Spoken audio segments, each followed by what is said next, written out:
All right, well, not a big crowd today, but yeah, it is what it is. You get a lot of special treatment. So I'm going to talk about how we go about planning our adventures, everything from one-day trips to big trips. And on my biggest trip to date, I just finished with my buddy Lucas here. We did 33 days going to Alaska and back. Absolutely epic. So you learn a lot of stuff the longer the trip that you do. And a few lessons along the way. We have a video coming out in a few weeks called Lessons Learned Living in Our Gladiators for 30 days. And I think that'll be some really useful information. Again, it applies whether it's a one-day trip or two-day trip or a 30-day trip.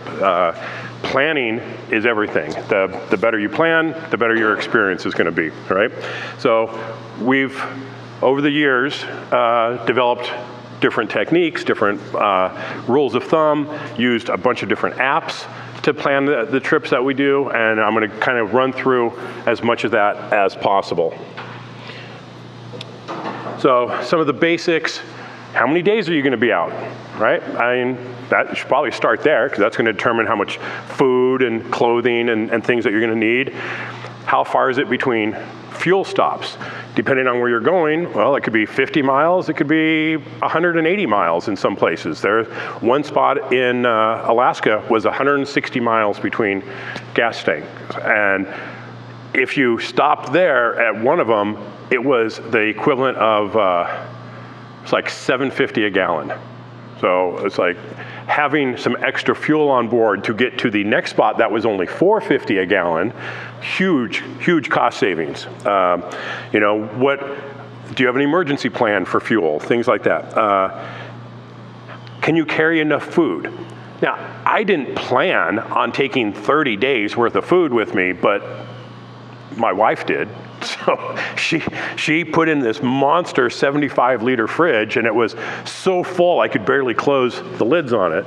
You know, overkill. I mean, we're stopping and we're going through big towns. I could have just refueled, you know, resupplied, but bless her heart for kicking me out of the house for a month and loading me full of food.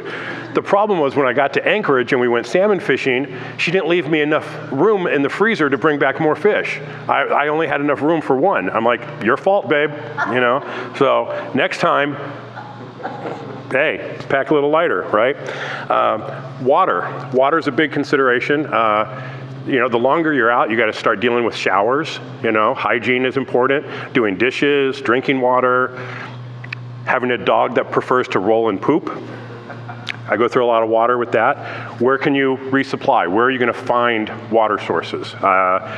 That's always a biggie for us. Where am I going to stop and top off the water tanks? In my Gladiator, if you take a look at it on the driver's side of the bed, there's a 15-gallon water tank back there. So I can carry quite a bit of extra water. 12-volt fridge, you know. You don't want to have to stop every few days to get ice. Does anyone still use ice in a cooler? You know what year it is, right? Like, it's 2020. Like, why are you doing that? You're cheap. You probably spend less on a fridge than buying ice for a year, right? There's some great fridges out there. You know, I've reviewed a number of them. If you go through my channel, you'll see some good ones, some bad ones. The one I have in my Gladiator right now is the Travoca. It's a more pricey one. It's almost $900 for a 45-liter, but is the most power-efficient fridge I've ever tested. So to me, power is it's another thing you have to consider. How much power do you have? If you're going to be stopped for a couple days, do you have enough battery power? And most of the 45-liter fridges that I've tested will run about 70-ish hours on a 768-hour power station. This guy ran for 89 hours. So super, super efficient. So I'm not using as much power to run it. So that's why I'm carrying it on this trip. So how much power do you need? You know, what do you need power for? You know, you may have a fridge. You know, are you a content creator? Are you having to charge drone batteries, camera batteries? You know, do you have a Starlink, CPAP machine? In my case, and if you use a CPAP machine, some of those can draw up to 65 watts while they're running. Do the math on that. That is a lot of frickin' power. That'll drain a battery fast. And So for me, I don't use the humidifier on it, so that dropped it down. When I turned that off, it dropped it from 65 watts down to about 15 watts. Then I went from an AC plug, so I'm also running an inverter, to a DC power plug, and now my power on the CPAP is only 5 watts. So do the math on that, right? I mean, the amount of power savings I have on my CPAP machine is now, it went from using most of a power station overnight to not even touching my battery overnight. So big considerations, right? How are you going to find camp spots? Where are you going to be camping? So a lot of things to consider along the basics. Some of you saw my Trails Off-Road video. I'll be doing one again tomorrow. We use Trails Off-Road for our route planning. I know there's people that use Onyx, that use Gaia. Trails Off-Road does all of that stuff. You can pre-plan your routes, you can create lists of routes, you can share them with other people. So a lot of the same features that the other apps have. I just prefer it because the trails that they have in the system have all been run by a human. So they're not just public information, which is often very inaccurate. They have super accurate information as well as all of the route planning ability. So I'm a huge fan of Trails Off-Road for pre-planning our route. While we're on the trail, you can see on the mobile app on the bottom there's a record button. So I can hit record and now record my whole track. So I can add waypoints along the way, and then I can save it at the end. I can share it. As a content creator, I can just put a link to that in my video description so people can see exactly where we stopped, all the campsites and points of interest along the way. So all that is now in Trails Off-Road. So where I used to have to use 3 apps for this, I now have 1 app to do it all. So cost savings from not having 3 other subscriptions, right? So Trails Off-Road is big. Gaia, we still use Gaia for some things because it has the route, or when you're planning a complicated route, it does work a little bit better than Trails Off-Road because it's a brand new feature in Trails Off-Road. So sometimes I'll still bounce over to Gaia to map things together, especially if I need to edit an existing route.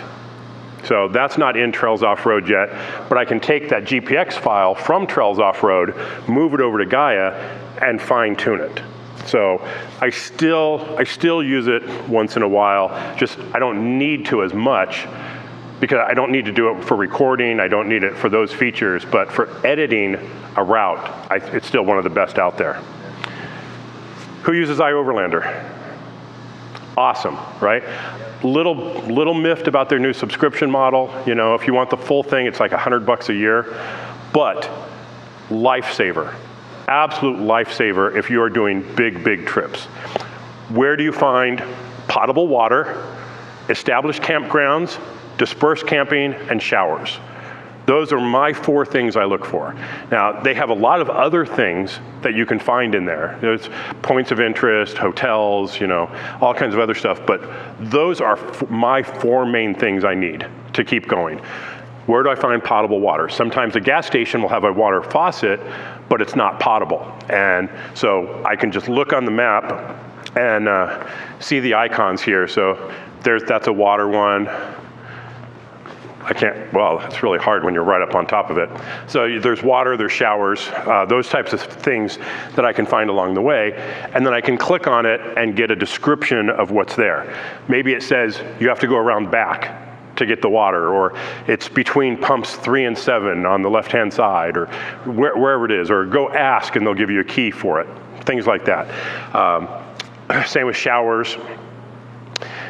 Dispersed camping is my only big beef with iOverlander, because sometimes you'll click on one of the icons and it'll say, quiet residential neighborhood, nobody bothered us. I'm like, I'm not setting up my Gladiator and pulling my kitchen out and cooking dinner in somebody's front yard. That is not dispersed camping to me. That is not wild camping to me. That's van life. I don't know, whatever you want to call it, right? That's not how I camp. So I want in the boonies, no highway noise, a squirrel came through the campsite, that's what I'm looking for. Fishing nearby, that's a win, right? So even though it is a little on the pricey side compared to the other apps, I think it's worth it. And they forced you to basically have to use the paid version because you need to download the areas.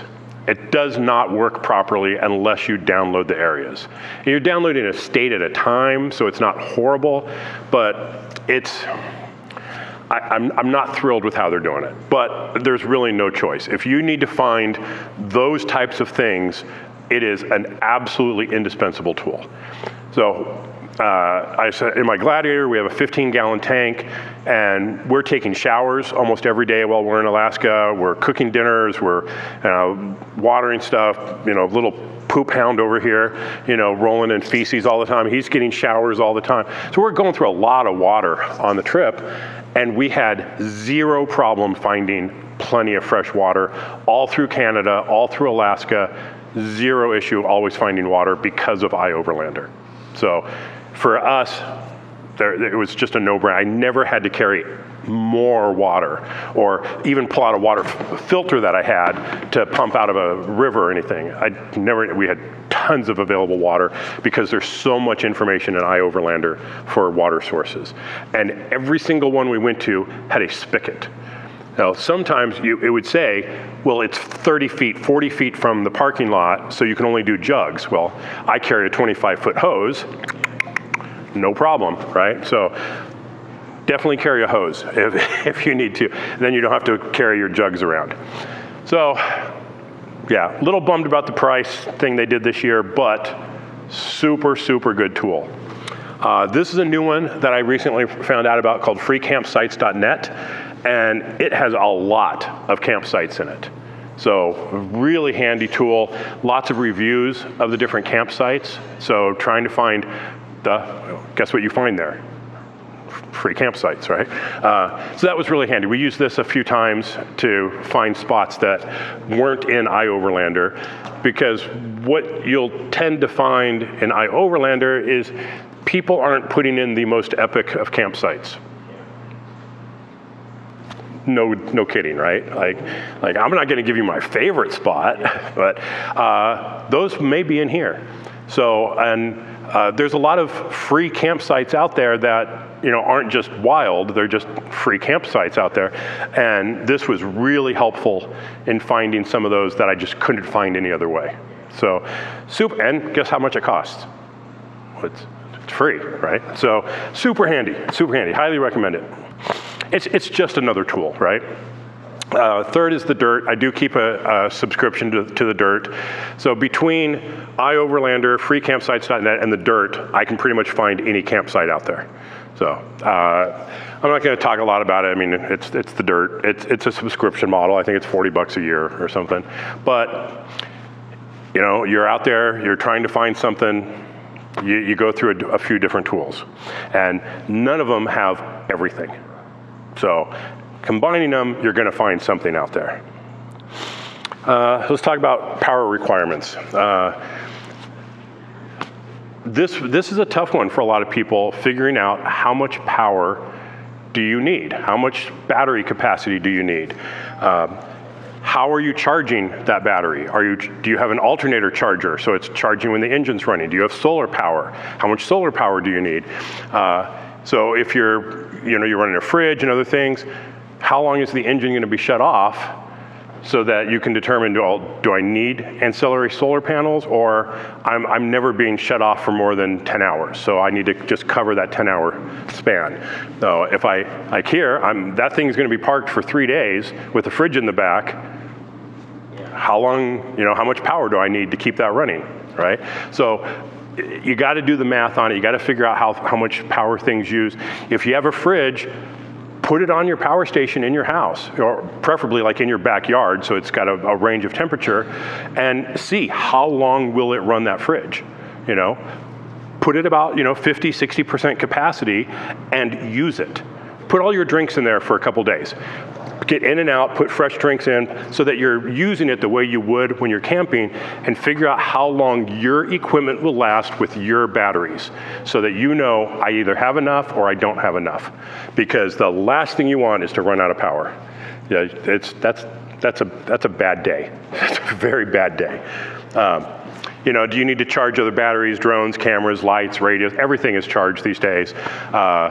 oh, I don't know if, a new thing I have on here is Starlink, right? If I'm at camp and I'm running Starlink, that's 45 watts that it's burning. You know, how long am I gonna run my Starlink for? You know, so I got to factor that in. You know, am I running a diesel heater or an AC unit? How much power are those things?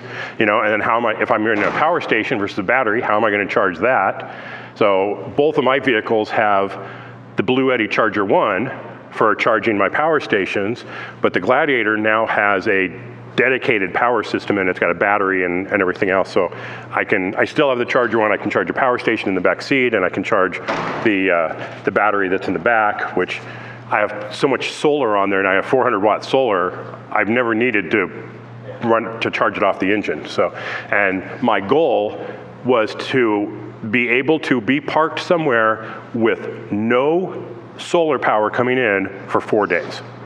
And so that's how I built my system. So, yeah, and that will never happen. It should never happen that I'm in the same place for 4 days, but things happen, right? Emergencies, breakdowns, anything could happen. So I absolutely over-engineered my system, you know, but, you know, when we're doing trips through Canada and across the country, I'm not gonna get stuck somewhere. So I definitely over-engineered my system. Do you need internet access at all, right? Do you need it full-time, part-time? You know, how are you gonna do that? Gaia, if you use Gaia, they have cellular coverage maps. So I can see, do I have T-Mobile service out in the middle of nowhere, somewhere?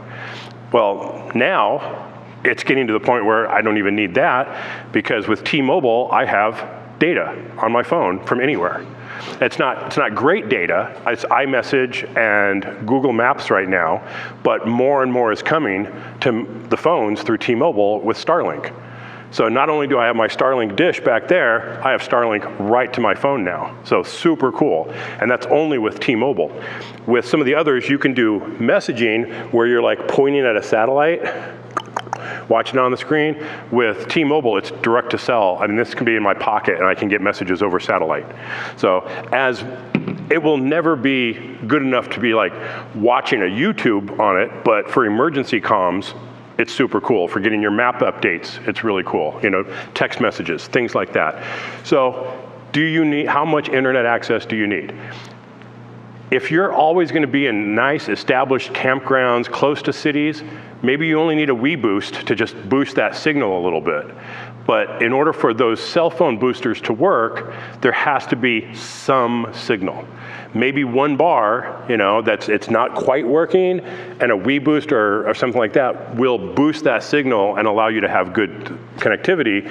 But you go another 10 feet and you have no signal, there's no signal. So for me, the only option, because I need to work constantly, is Starlink. It's the only thing that works. We'll talk cell data versus Starlink. You know, cell is usually pretty decent. Starlink is relatively fast and getting faster. Since I've had it since the beginning of the year, we've had 2 upgrades in speed, and they just announced another one. So it just keeps getting faster and faster, which is really cool. Cell, you need to be a tower. Starlink, I can be anywhere. Cell, the farther you are from a cell tower, the less it gets. Starlink, it will slow down if you are in a congested area. The more I'm in the middle of nowhere, the faster it is. But like right here, where there's probably 20 Starlink dishes all in one spot, we're all sharing the same satellite, so the speed will go down a little bit. But if I'm out on a trail somewhere, I'm gonna get really good speeds. So that works really well. Cell, well, you have your phone. Starlink, upfront costs. The unlimited plan is gonna run like 165 bucks a month. You go into standby, it's $5 a month, and you still have data. You can still do messaging and texting and things like that. It's just gonna be slower. You know, you can bring up a web page. It's gonna take a little while to load, but then I can, at any point, switch it back over to my unlimited plan or a $50 a month plan, whatever, and get whatever type of service I need. So I'll go between standby mode and unlimited plan. I'll talk about emergency comms. For years, I used Azoleo because I could send and receive messages from anywhere. I could send an SOS. I could get emergency services, you know, push of a button. Only last month did I finally cancel my Zoleo subscription. So the only completely reliable comm device is a satellite. You'll get the ham radio people that are like, no, ham radio, you can do it. I'm like, no, you can't. I'm a ham radio operator. I have my license. It does not work everywhere. If I'm in the middle of frickin' nowhere, it does not work. You have to be near a repeater or something for that to work right. Always make sure somebody knows where you are. If I'm out by myself, well, me and my buddy here, my wife knows where we are. And she uses the iPhone Find Me feature. So she's watching, making sure, are we moving during the day? Is something wrong? Did I get stopped at the Canadian border and, getting frisked? Things like that, Is everything all right? So she can kind of keep an eye on things, and she'll see where we're going, and she's like, hey, don't miss this spot up here. I just checked it out. There's a cool waterfall, or what. So we're in constant communication because she's kind of watching where we're doing. I appreciate that someone's got my back at home. And if she's with me, then we have friends that are doing it. So somebody always knows where we are. We're checking in the morning, we're checking in at night. I expect to be here at this time. So if you don't hear from me, something's not right. So always make sure somebody knows where you are, where you're going to be, so that you don't run into any problems like that. Make sure your contact person has some guidelines. Talk to them. Don't just say, hey, okay, I'll check in with you. What are the guidelines? If I don't check in this amount of time, start to worry. Maybe I'm bad at checking in, and it's like, okay, they didn't check in at night, I'll see if they check in the morning. Not me. If I don't check in at night, something's wrong, right? So I'm always checking it. I have those type of guidelines with my contact person that, I will check in at these times. And what should they do if something goes wrong? I can't just rely on anybody to know what to do. I have friends that I trust can see where I'm at and call the appropriate person, right? The appropriate agency. They'll figure out who to call if if they suspect I'm in trouble somewhere. Not just, if I'm in Canada, they're not going to call 911, right? So you got to make sure someone has their crap together to know what to do if there's an actual problem. Let's talk about some essential gear. First aid kit. Who does not have a first aid kit? Good. Who doesn't have a fire extinguisher? Okay, we're doing good. Extra tools for everything you need. Okay, recovery gear. Okay, a chainsaw. You all carry chainsaws? God, I'm the new guy to this one. So only last year when we did Rimrocker Trail, we were going through cut trees like an inch on each side, and as soon as I had cell signal, I'm like, Amazon, mini chainsaw, okay, it'll be at home by the time I get there. Never, I don't go without a chainsaw anymore. Wrenches, sockets, brake fluids, brake coolant, oil, all that good stuff. Little extras here and there, just that emergency stuff, because things happen. For some reason, and the dealer can not figure this out, at the end of my Alaska trip, my engine started burning a quart of oil every 1,000 miles. I get home, we do an oil change, and it stopped. Why? I have no idea. But if I didn't have extra oil on me, I would have been stuck in the middle of nowhere, having someone else go get oil to put in my vehicle. So always got to carry some extras. You don't need 5 quarts of oil, maybe 2 quarts of oil, a little bit of coolant, things like that. But you got to make sure you have some essentials so that not if, when. Because you're out there enough, things will go wrong. And I mentioned to some other people, one of our videos we have coming out is lessons learned living 30 days in our Gladiators. And a very important lesson is things will break. Things will fail. Things are going to go wrong. Nothing will go exactly as planned. And you got to be able to deal with it, and got to have the right gear handy. Planning considerations. Where you're going, does it need permits? Are pets allowed? Some national parks allow dogs, some don't. So I got to figure out, am I allowed to take him with me? Am I not allowed to take him with me? So that's important. I'm surprised it's not a national park standard it's different from park to park. Fire bans, you know, if you want to have a fire, do you need to take a propane fire pit, or can you take wood out there? What are you doing for your waste? You got to pack it in, pack it out, right? So there's a lot of parks that have no trash anywhere. The funny thing about our Alaskan trip, though, you go through Canada, and like every mile along the highway are trash cans. There's a pullout with trash cans, almost every single mile as you go through Canada. You get to Alaska, there's not a single one. You go to a gas station, and there's these little tiny trash cans. I'm like, where am I dumping my trash? And Alaska's like, take it home with you. Don't leave it in Alaska, you know. But Canada, there are freaking trash cans everywhere. You get to Alaska, good luck finding a trash can. So, what's that? Bear feeding stations. Yeah, and that's why. I mean, it's tough to find trash cans in Alaska. I was kind of surprised, you know. What are your vehicle requirements for where you're going? You know, do you need a certain tire size, lifts, lockers? I always recommend contacting the ranger stations for the areas that you're going to go. Get that last minute information. Is that trail closed? Is it open? You know, you may see everywhere else online it says it's open, but last night a boulder fell and blocked the trail. That can ruin a trip real fast. So just do that extra few minutes of work, contact the ranger stations, make sure that the trails are open and clear and everything's good to go. There's times where we see a trail is open, you get there and there's 5 feet of water there. You can't go through. So it only takes a minute to call a ranger station and just get the info. And if you're on trails off-road, most of that contact information is there, or at least it'll tell you which district it is so you can look it up online. So a little bit of location research goes a long, long way. Talk about emergency planning. What are your recovery options? Well, that's going to depend on where you're at. The next video from our Alaskan trip is we went out to Petersville, which there's a road that then can take you over to this Denali overlook.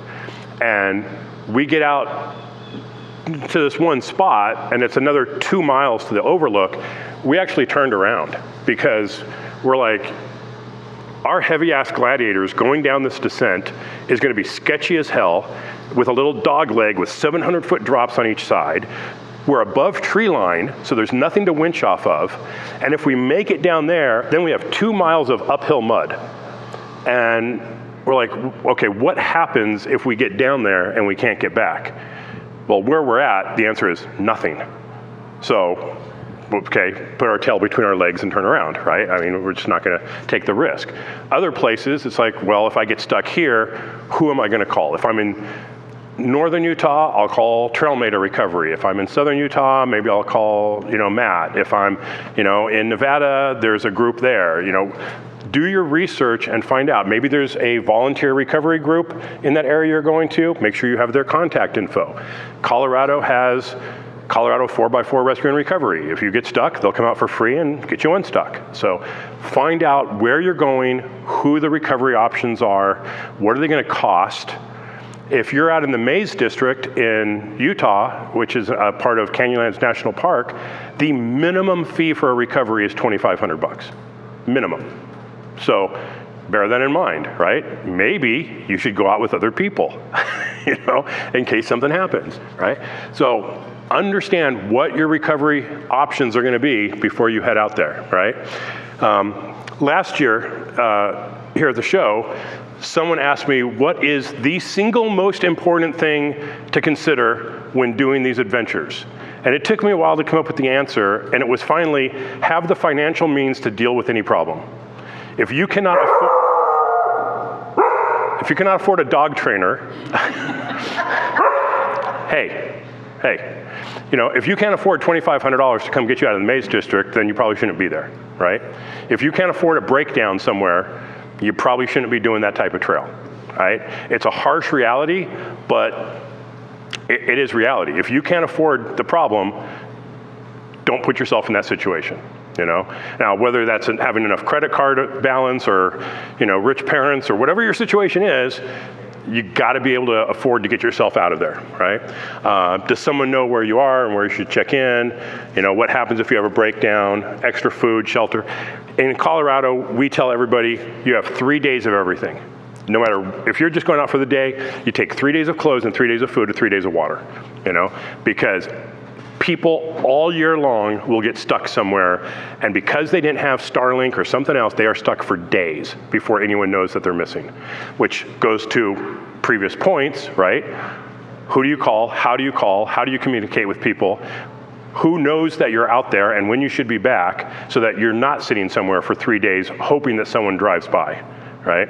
So making sure you have those extras, because sometimes it could be in the middle of a storm somewhere and nobody can come get you.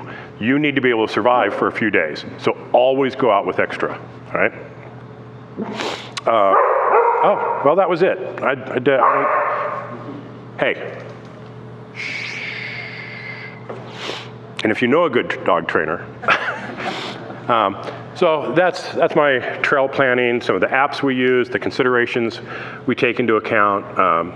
There's always more. Like I said, watch our upcoming video on our lessons learned, because there's quite a bit of good information in there that I think people will find useful.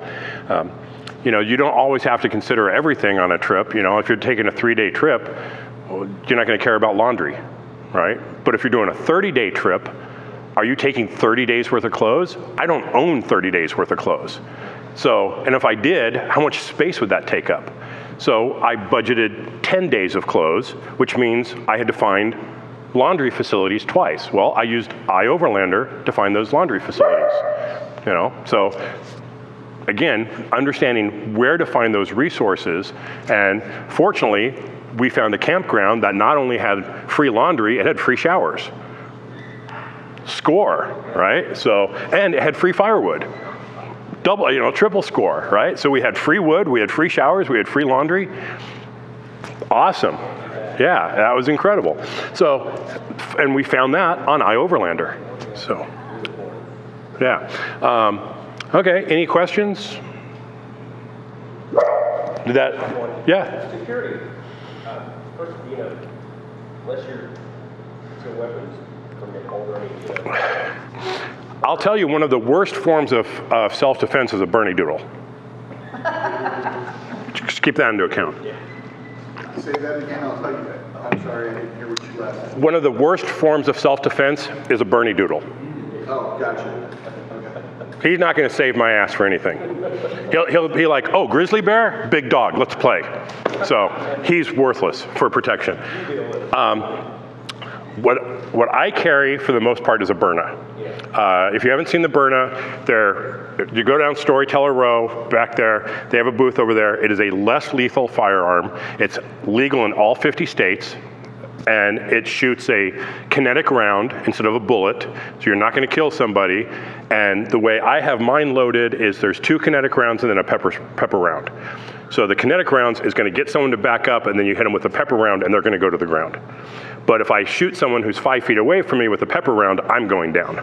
So I make sure that I get them, increase that distance, and then if I have to, I'll hit them with a pepper round.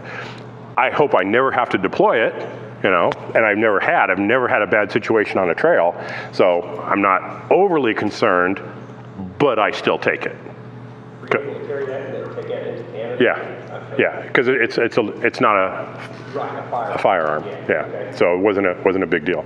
But I do take the Byrna. I used to always carry a Glock, and that's my favorite because I love it. But my wife won't pick it up. My wife will pick up the Byrna.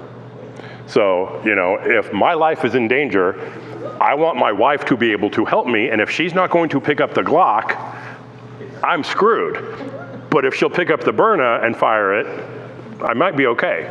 So that's why I went with the Byrna. So, now he'll alert me if somebody walks into a campground. He'll bark, but yeah, that's it. Only because he wants to play. You know, he's not. Huh, buddy? Yeah, you're worthless, aren't you? Yes, you are. Yes, you are. Yeah. So. Okay, thank you. Yeah. Good answer. Oh yeah. I was same. I just was curious if you were able to transport that. Yeah. If you're interested in the Byrna, go talk to Derek and Karen. They're great people, and yeah, I highly recommend it. You know, and it looks like a regular gun. Oh, yeah. So if I have it in a holster, nobody's walking up to me. Nobody's going to confront me because they see that I have a gun, even though it's not going to kill them. But they don't know that. You know, even when you pull it out, man, now it looks like a 45. So it's going to be intimidating. So that's now my choice. I bought it last year here. So I just, after my wife was like, I'll never pick up that gun, and now she will use the Byrna. So to me that was worth everything. So yeah. Anybody else? For your Alaska trip, how long did it take for you to plan that 33-day trip out using all those devices and sites? Okay, I'm going to answer that with a question. How long should it have taken us to plan, or how long did it actually take us to plan? We should have spent a week or two, maybe 3 weeks, trying to plan it out. The guy that I was with, my buddy Rich, him and I have a very, very similar mindset. So we did not over-plan the trip. What we did is we created an outline. Here's what we want to do in approximately the order that we want to do it, but we also knew that we need to be flexible because of weather. You're going to Alaska, you're going to get hit with weather. I don't care. No matter what time of the year you're going, if you're out there for 10, 12, 14 days, you're going to have a weather problem sometime or another.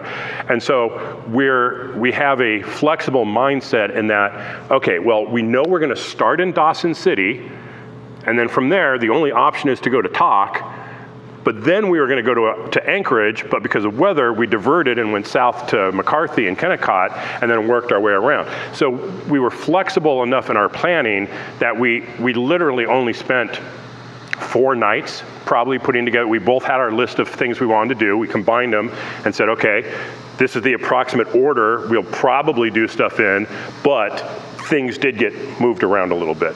So we don't over-plan, but once we had the basic, okay, here are the absolute things we want to make sure we hit, then it was, okay, where are we going to get water, where are we going to get gas, where are we going to stop for food, and things like that. And that probably took an entire night, maybe a night and a half of going back and forth using iOverlander and stuff to plot out gas stations and food stops and things.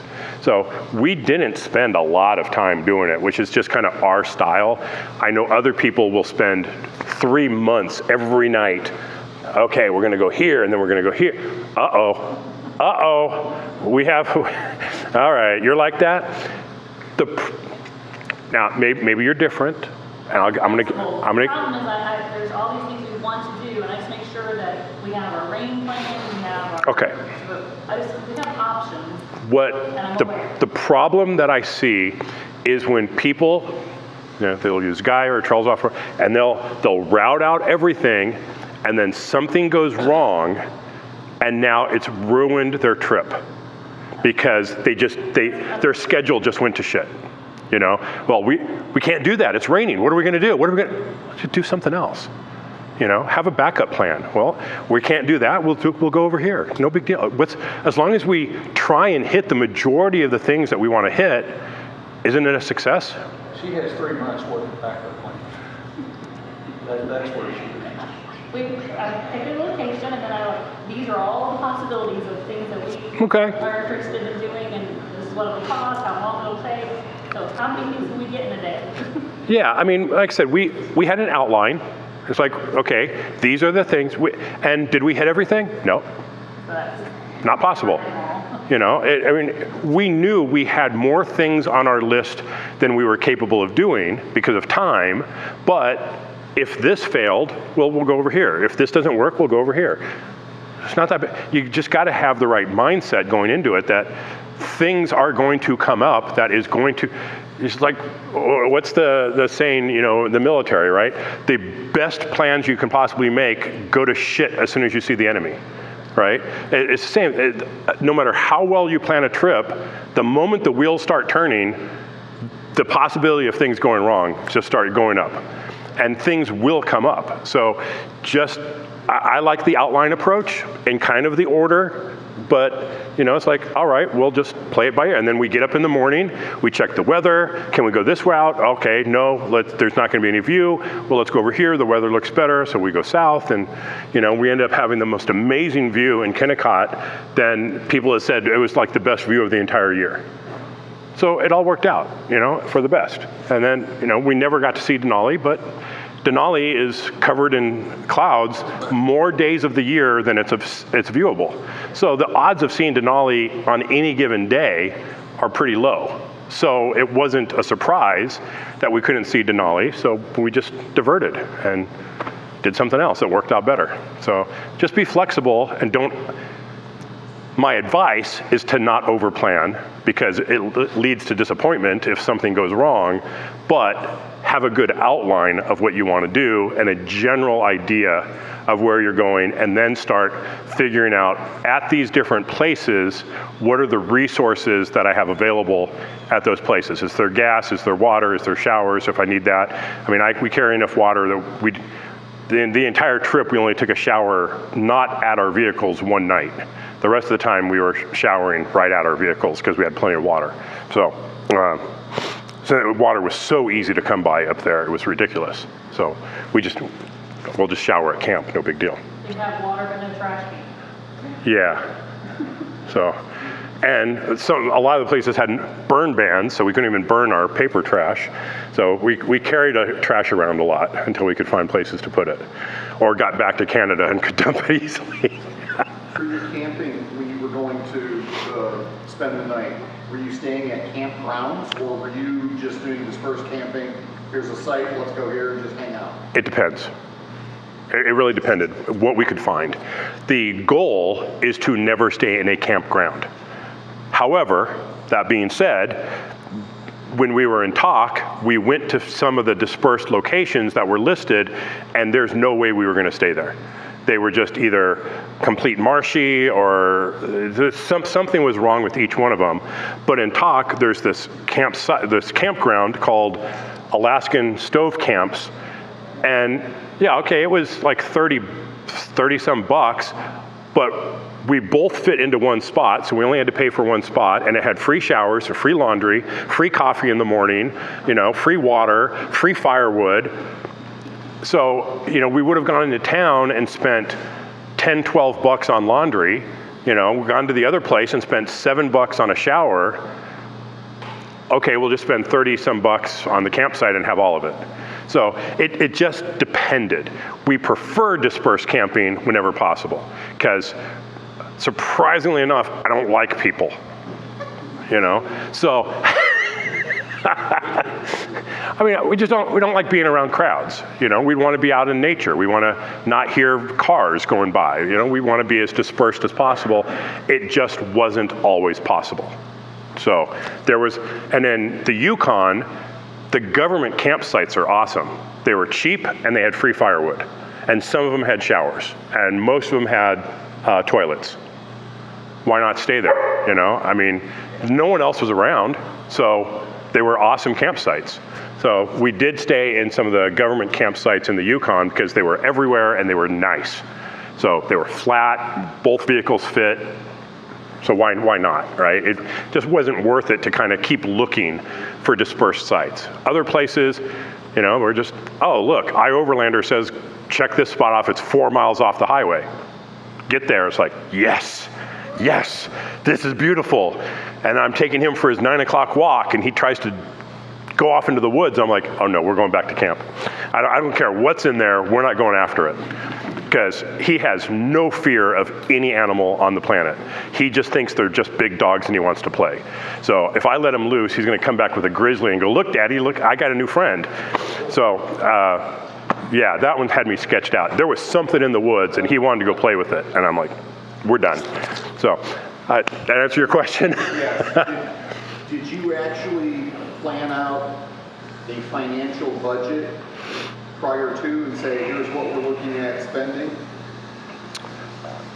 Basically, for the most part. I mean, I knew we were looking at 9,000-ish miles. It ended up being 10,000 miles by the time, it was 9,978 miles by the time I got home. And so I had estimated that average cost of gas was probably gonna be $3.75 a gallon, which was almost dead on, since there was places we spent much less and places we spent a lot more.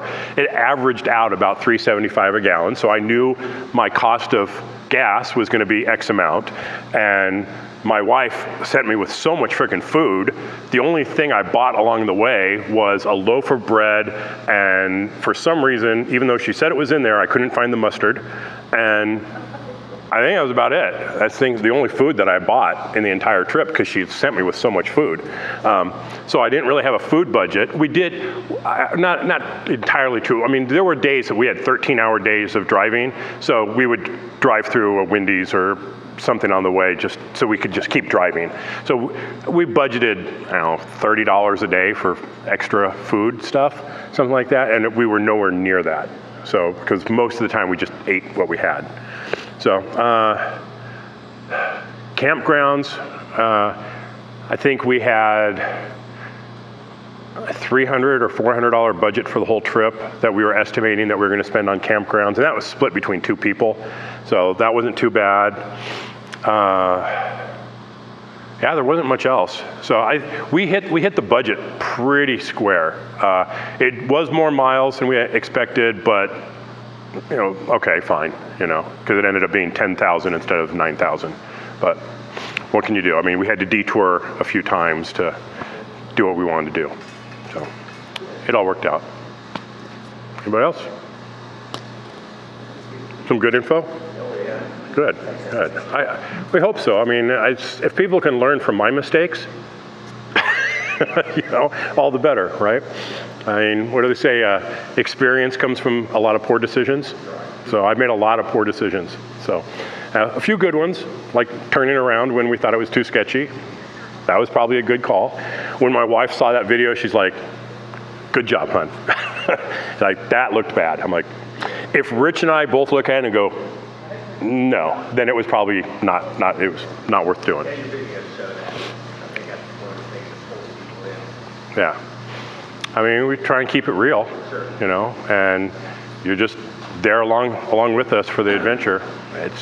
I don't like it to be, hey, watch us go do stuff. I want to try and, you know, talk about things like laundry, you know, it's like those unexpected things. Oh, God, I meant to add it. I'm sorry, I meant to add it to the slide deck. On the way to Alaska, we stopped at an event called The Big Thing in Montana. And I listened to this woman, solo overlander, who was talking about packing. And she said the rule of thumb for packing, and it's whether it's your back seat, your bed, your refrigerator, any space that you're packing, leave 1/3 of it empty. And I'm looking at mine going, fail. You know, hey, no, I mean, I'm like, nope. I am packed to the brim. And it was a problem because I needed to get to something and it was so buried, I had to pull so much stuff out. And when I needed to, because we were in one spot with hurricane force winds, crazy rain, and I had to take so much stuff out in order to get in away from the elements. And so living on that 1/3 free space rule means I had more space in my fridge. If I needed to pick, I wanted to get a bottle of orange juice one day, I had no place to put it. You know, it's like leave some space for little things. Maybe you forgot something, you want to add something, you want to get to something without pulling everything out. That rule of thumb of leaving 1/3 of any given space empty has changed everything for us. So we're getting ready for this trip, and I'm like, hon, we're going to stick to this rule. And we actually did pretty good. I think we did better than that on this trip, because I know I didn't need a whole lot, but still, we're going to live by that rule. And if it needs more, then something's got to come out. It means I'm taking too much stuff. You know, did I need 3 pots and 2 pans? I only have a 2-burner stove. Why are you sending me with so much stuff? She sent me with like 10 sets of silverware. There's 2 of us. Like, what? Come on, hon. Like, I pull out this bag and it's full of like plastic silverware. I'm like, I could use 2 of these a day and not run out. Like, why do I have so much stuff? You know, How do you make friends along the way? well, I mean, to be fair, she's from the Ukraine, so she overplans things to a bad extent, and so, but that was a good lesson for us. That 1/3 rule really changed everything for us in terms of the flexibility of my Gladiator, and just being able to get to stuff, move things around, have empty space. We're in Anchorage. I caught 6 massive salmon, and there was no room in my freezer for them because she overpacked. That's her damn fault. Sorry, hon. I can only bring you back 1 because I had to move stuff from the fridge or the freezer over to the fridge just to make room for the 1 fish. So she missed out, and it was her fault. So I don't get to take the blame for that one. You didn't eat enough while you were out? So I'm glad. I hope that was helpful. You know, that 1/3 rule I think is super important. So I'm turning this over to somebody here in just a few minutes. Not sure who. Who's up next? Do anyone know? It's us. How are you, sir? Oh, good. All right. Well, we got power. We got HDMI over here for you. Microphone. So I'll get it turned over to these great folks over here. This is the Overlanding 101. Yes, sir. All right. How are you doing? Good. Aaron Paris. Carrie?